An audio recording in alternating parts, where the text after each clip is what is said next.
Good day and welcome to another week of A Week at the Plot on a rather breezy afternoon. In this shot are 4 things, well in fact 5 if you count the tomatoes, that will happily self-seed themselves around the plot. Over here, in fact if we count the little pansy here, there's 5 things. But these seedlings down here, these are common mullein, where we see the mullein caterpillar. So these grow on this year and then they overwinter and they would grow on next year. They have quite a big taproot, lovely flowers, and the mullein caterpillar is also something to see. I'm sure, well I know I've shown you it in previous episodes of A Week at the Plot. Not sure I can direct myself to one of them, but yeah. So these come up next year. I think I'll be digging these out shortly to pot them on. Then the 2 that I've taken out, this one which you can see is quite a sparse stem, now it's dry. That is chicory. So that's the blue flower that we've seen quite a lot of over the last few months. Then this one here, this is teasel, and I did show this when we went to Avebury, and I also showed it a few weeks ago here. And it's, I mean, can you see the spines on there? And then this bit is dry. Not sure if you can hear that, and really quite sort of sharp. And it's called teasel, and this is what they used to use in olden days to tease wool. So when they were doing, the carding of the wool and the teasing of the wool, they would be using this. Very labour intensive. And then in the middle here, even though I did plant this, is borage, given to me by a plot neighbour. It's a great herb, fantastic flower, lovely flower. Can you see that there? But will self-seed enormously, really will. Anyway, of all these, the one that is particularly invasive is the teasel, because even though the seeds that form in these seed heads are wonderful for goldfinches, they will get absolutely everywhere, and if you don't keep on top of them, they will proliferate around a plot. But they are rather beautiful and are adored by bees when they're in flower, because this is the flower head, which has now gone over to a seed head. Quite glorious, a lovely sort of lilac purple flower when it's out, and as I say, adored by bees and other pollinators too. As I was recording, I heard something tearing at a head, and I've just realised it's that squirrel. I think it must be going for the sunflowers. Yeah, look, it's got that head. It's got that big sunflower head, and it's taking bit by bit. It's harvesting from the head. Bless. I'd rather it did that than took our beetroot, that's for sure. I came down here today mainly to water and to get away from my desk for an hour, which was rather lovely. Everything is so dry. I mean, it really is. Even though I'm watering the tomatoes, I'm watering the beetroot, the chard, the lettuces, that wind that we've got, that strong breeze that we've got going across the plot is a really drying breeze. And it certainly feels in terms of the tomatoes and the chard that as soon as I water, it's either taken up or it's being evaporated away with the wind. Of course it's not, some of it is sinking in, but it just doesn't seem to go any deeper than running across the surface, really. When you put your finger down below, from like a centimetre down, it's bone dry, even where I've watered and then re-watered 20 minutes later. Hey ho, hey ho. But when I came down to do that watering and I saw the teasel and the chicory, I thought I better take those out, A, because I don't want them to self-seed, but B, it also opens up the end of that pathway and makes it easier for me to water. So that is what I've done. They're still just at the edge here at the moment, and on my way out I will take a pair of gloves and I will go and put them into the dead hedge at the back of the paddock area. So yeah, job done, watering done, and time to go home and have a cup of tea and sit back down at my desk. I will see you later in the week for a further segment or two of A Week at the Plot. See you then. Bye. Good day.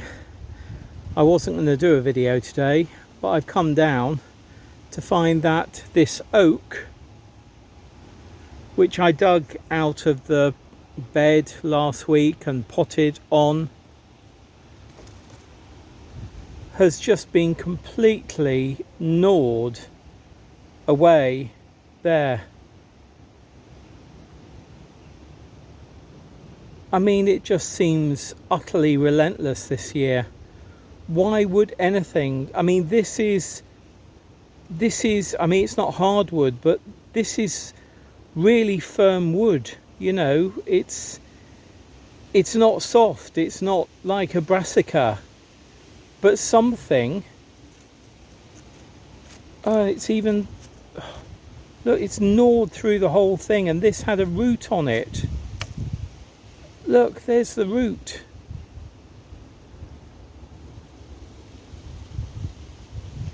I just don't get it this year. I just don't get it. I really don't. I can only think that's a squirrel, because they would have the teeth and strength to do that. But that poor oak is now gone. Unbelievable. Totally unbelievable. If anyone had said to me that this oak was going to be destroyed, I would have laughed at them. It had such a good root system, even after potting on, and was so strong even yesterday, and now, unbelievable. This is our beetroot and chard bed. It's been watered every other day and is just dry and looking like late autumn to me. It's hard to believe that we're not even at the end of August yet. These leaves, which should be thriving now, are already dying back, particularly on the beetroot, which is around here. I mean, these beetroots seem sort of pretty healthy, but you know, to think that this has been watered every other day. And then we come over to our tomatoes, which I admit I didn't tie up, and there's beans intermingled.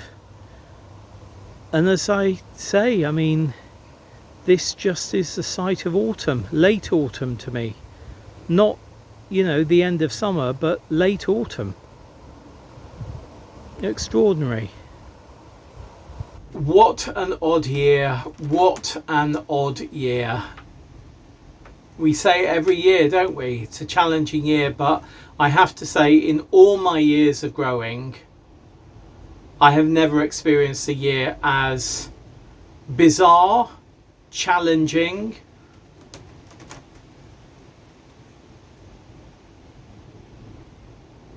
downright frustrating as this year. Genuinely. I mean, at home, Richard's been doing the back garden, as you may know if you watch his vlogs, and we got some pinks, some small carnations, they're called pinks, from the garden centre a few weeks ago, and he potted those on. Within a day or two, the buds of the flowers had been eaten by squirrels on one of them, and now they've started on another one.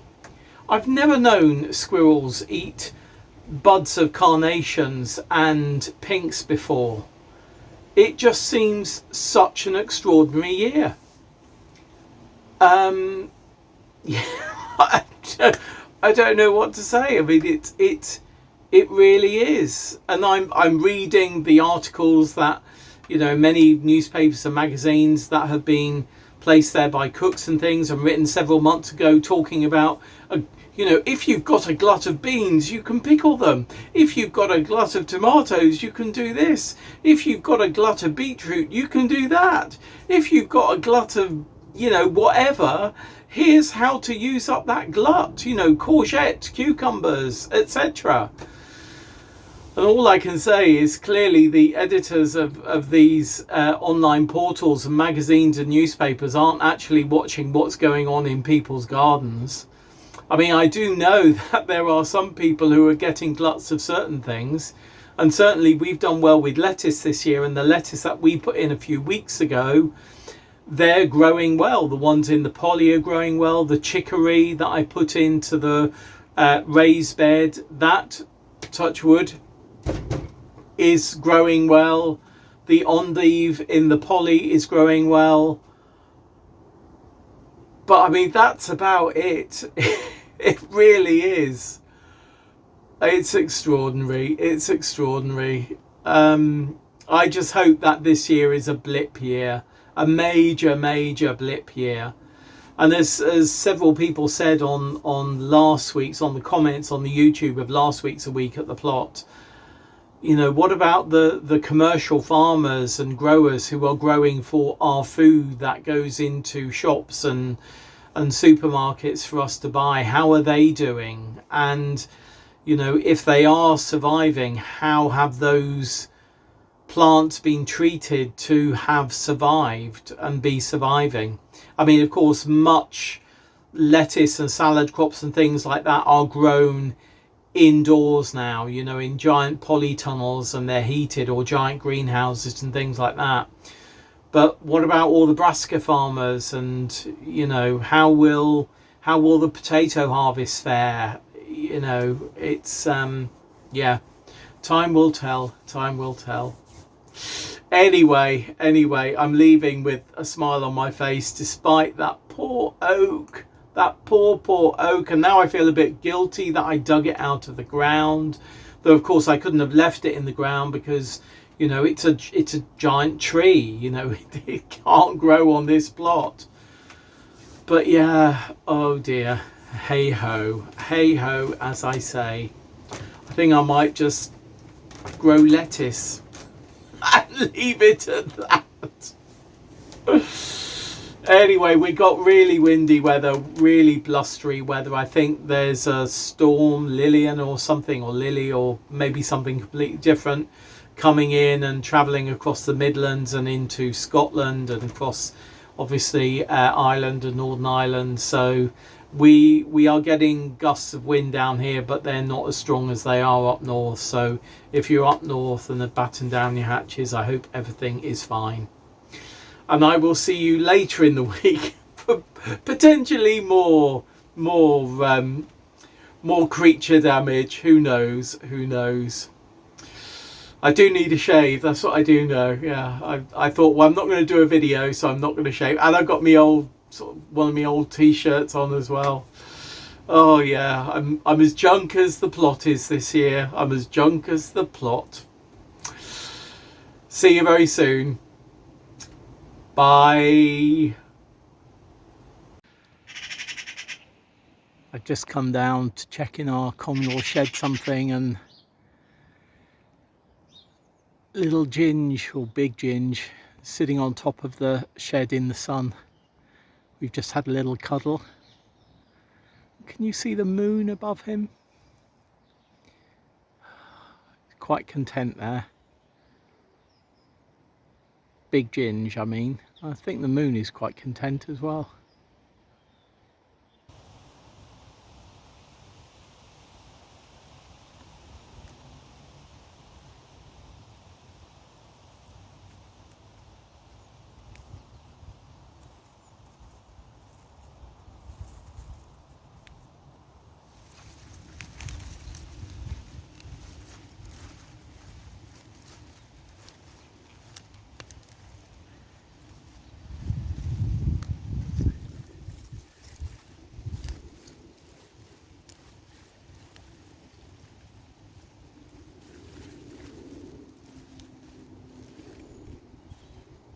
Good day. We had a lot of rain last night, and knowing that I hadn't staked my tomatoes, I had a nightmare about slugs eating all the tomatoes. So I'm down here relatively early. It's about 8:30 now, and yeah, I've harvested some tomatoes which are ripe and ripening. But note to self, never ever do with tomatoes what you're not used to, Paul. For me, it's stringing them up, and that's what I must always do, because they're just a ramshackle,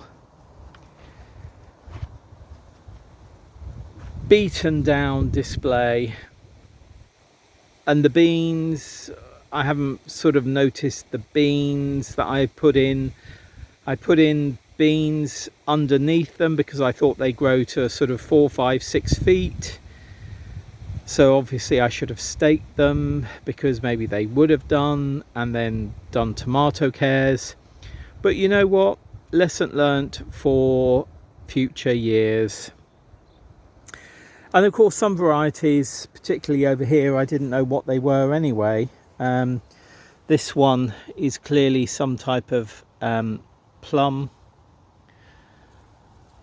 In fact, I think most of these might be Roma actually. Those are all plum there.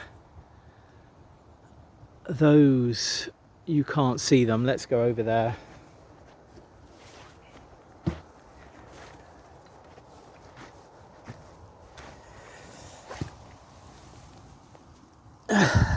They look like Amish paste to me. We did have a few surviving Amish paste. The ones I've just picked are actually black crim. But what I am going to do now is just tidy this up a bit. Just cutting growth back so that the sun that we do get is going to be able to get to the fruit. Yeah, that's what I'm going to do. That's thinned out the tomatoes. maybe you can see that. 2 buckets of tomato detritus. Here is a whole load of green tomatoes that will go into a green tomato curry. We've got lots of other green tomatoes, as you can see, around here and over there. But I'm now looking at the beans. And the beans, these are Golden Gate. They've gone over. We did have some of them, but then they got overshadowed by the tomatoes, and I think I simply forgot about them. Then we've got Borlotti in the middle. Again, they're all at the stage of demi-sec or drying, so they're not, well, these are perfectly edible because you take them out of the pods. The Golden Gate here, which get eaten as a pod generally, they'll be fine, depodded and the seed inside eaten.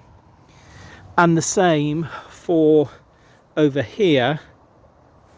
Let's come round. Oh, grasshoppers. Same for these. These are bird of rock and core, and again these generally get eaten. Well, these are grown to be eaten as a pod, but I can just pull out these plants and we can freeze the bean inside demi-sec. Some of them might have dried a little bit, like over here. Those are a bit drier, but I'll have a look. But I think that's it. I'm going to carry on, take out the beans and take out the weeds as well, and then I'll see what's left. Several hours later, and this bed is weeded. The tomatoes, where I can tie them up, have been tied up, which I should have done 8 weeks ago, but they weren't that tall. I mean, you can see they haven't got that tall, but yeah, and as I said earlier, note to self. But you know, we do have some coming and some will ripen, so that's grand. At least that bed is now largely weeded. I did start this end, go around. By the time I got to about here, coming back round, I was getting a bit exhausted, but there was some cinquefoil in there that I really wanted to get out, so I've got that out. I have left a buddleia in, which I will take out another day. There are a couple of verbascum in, another one there, and then here is a lemon balm which I'll dig out. So all of those, well, those 5 or 6 plants that have self-seeded, I will dig out next week and pot on. The verbascum will have to go into relatively deep pots because of course they have quite deep tap roots.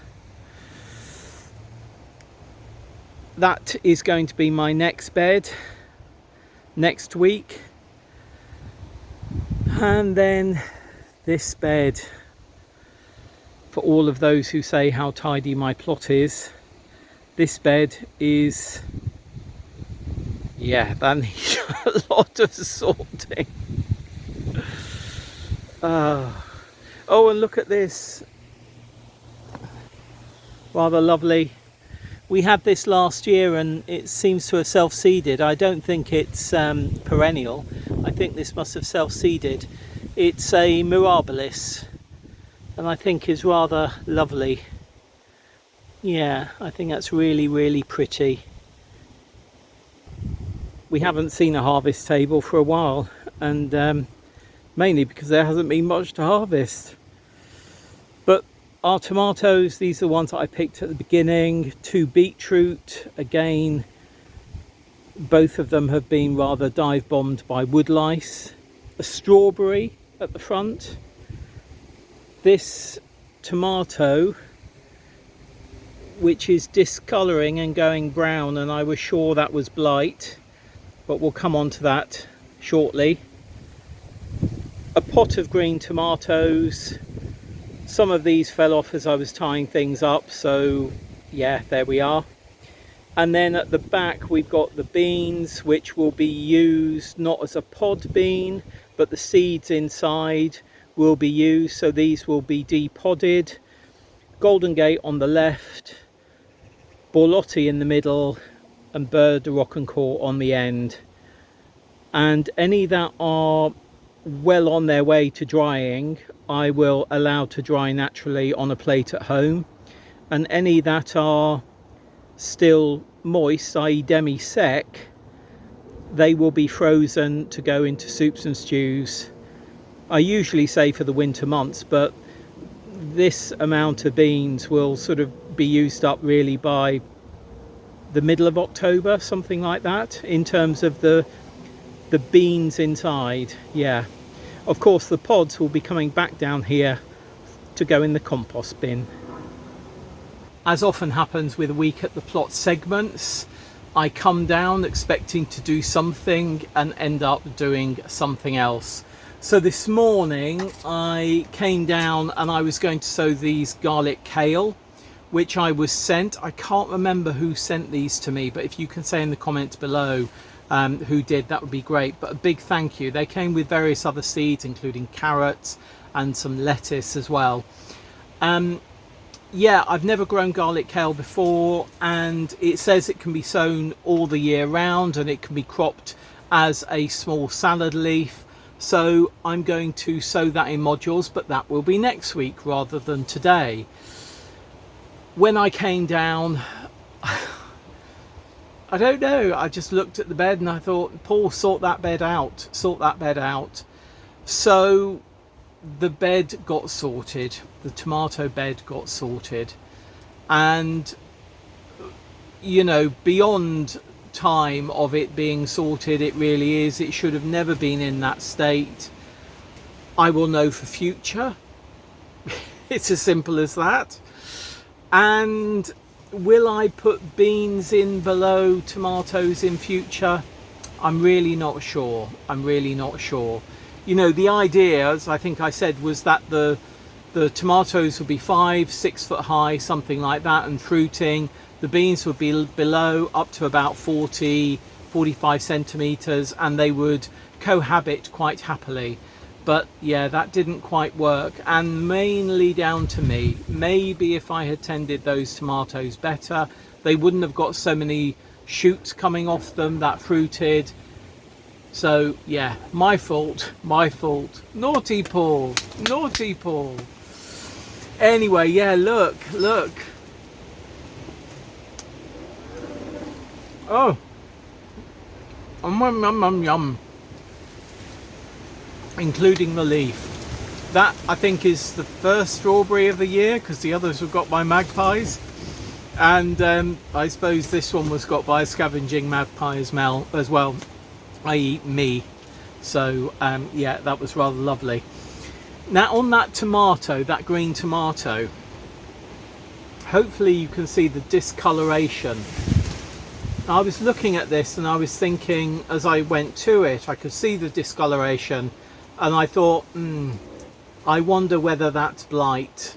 You know, with so much growth around the tomatoes and having a bit of wet weather and the temperature being right, had blight taken hold? Then I realized it hadn't when I turned it over. It is basically a shell of tomato. I reckon a slug started having a go at it, and then wood lice have gone in and hollowed it out completely. Extraordinary. Really quite extraordinary.